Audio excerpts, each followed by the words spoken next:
नमस्कार दोस्तों, आज हम बात करते हैं समाजशास्त्री विचारक के रूप में क्लॉड लेवी-स्ट्रॉस के बारे में। इनकी सबसे पहले महत्वपूर्ण जो पुस्तकें हैं, myth and meaning, Tristes, Tropiques, the raw and the cooked volume, the jealous potter, the elementary structures of kinship, anthropologic structural, the way of the masks, structural anthropology, the original table manners. Levi Strauss का जन्म जो है 25 नवंबर 1908 को France में हुआ था, जबकि इनकी मृत्यु 30 अक्टूबर 2009 में हुई। लेवी-स्ट्रॉस को जेम्स जॉर्ज फ्रेजर के साथ आधुनिक मानव विज्ञान का पिता भी कहा जाता है। लेवी-स्ट्रॉस को क्या कहा जाता है? जेम्स जॉर्ज फ्रेजर के साथ आधुनिक मानव विज्ञान का पिता भी कहा जाता है। लेवी-स्ट्रॉस ने अलायंस थ्योरी को, आ जाता है कि अलायंस थ्योरी किसने दी है? लेवी-स्ट्रॉस ने। लेवी-स्ट्रॉस के अनुसार सामाजिक संरचना का संबंध किसी भी प्रकार की प्रायोगिक सिद्ध वास्तविकता से नहीं है, अपितु उन प्रारूपों से है जो संरचना को विकसित करते हैं। आगे देखते हैं कि स्ट्रक्चरल एंथ्रोपोलॉजी नामक पुस्तक में स्ट्रॉस का निष्कर्ष है कि भाषा विज्ञान द्वारा सामाजिक संरचना का विश्लेषण अधिक स्पष्ट हो सकता है। आगे देखते हैं हम।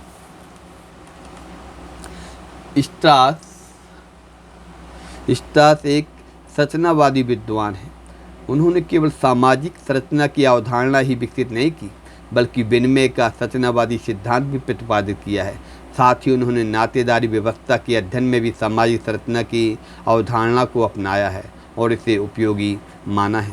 स्ट्रॉस ने संरचनावाद की रूपरेखा दी, एलिमेंट्री स्ट्रक्चर्स ऑफ किक्सम नामक पुस्तक में प्रस्तुत किए। सामाजिक संरचना के प्रमुख तत्व उन्होंने क्या बताए हैं स्ट्रॉस ने? कि संरचनाएँ अंतर संबंधी तत्वों से बनती हैं, संरचनाएँ रूपांतरणों को सम्मिलित करती हैं, संरचनाएँ भविष्यवाणी संभव बनाती हैं। स्ट्रॉस की लोकप्रियता उनकी नातेदारी की संरचना के विश्लेषण के कारण है। उनका प्रिय विषय मिथक की व्याख्या है। वे कहते हैं कि मिथक में विभिन्न प्रकार की कहानियाँ और विषय सामग्री होती हैं। स्ट्रॉस का भाषा संरचना विश्लेषण। लेवी-स्ट्रॉस अपने सिद्धांतों की अवधारणा भाषा विज्ञानकों से लेते हैं। वे कहते हैं कि वस्तुओं का घटने का कारण भाषा उनकी अवधारणाएँ हैं। कभी भी भाषा वस्तुओं का परिणाम नहीं होती। प्रत्येक भाषा में एक महान गहन व्याकरण होता है जिसमें सभी भाषाओं में सहमति होती है। स्ट्रॉस की संरचनावादी की समीक्षा। स्ट्रॉस ने भाषा संबंधी सामग्री का संरचनावादी विधि से विश्लेषण किया है। स्ट्रॉस ने नातेदारी व्यवस्था का भी संरचनात्मक विश्लेषण किया हुआ है।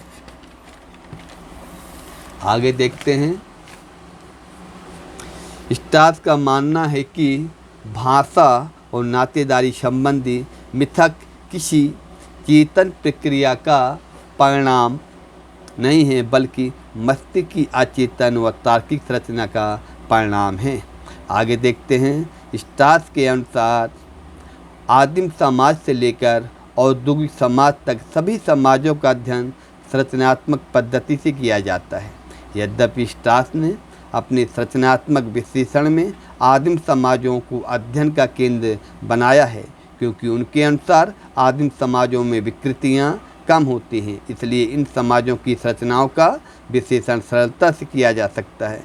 लेवी-स्ट्रॉस से पहले दुर्खीम ने सामाजिक तथ्यों की पद्धति का विश्लेषण समाज के संदर्भ में किया, किंतु दुर्खीम और स्ट्रॉस के संरचनावाद में मुख्य अंतर यह है कि दुर्खीम ने सामाजिक संरचनाओं को व्यक्तिगत दबाव के रूप में स्वीकार किया, जबकि स्ट्रॉस ने उन्हें मस्तिष्क के दबाव के रूप में स्वीकार किया। इस प्रकार स्ट्रॉस ने संरचनावाद के संबंध में एक गतिशील दृष्टिकोण का विश्लेषण किया है। हम आगे और समाजशास्त्री विचारक के रूप में चर्चा करेंगे। तब तक के लिए नमस्कार दोस्तों।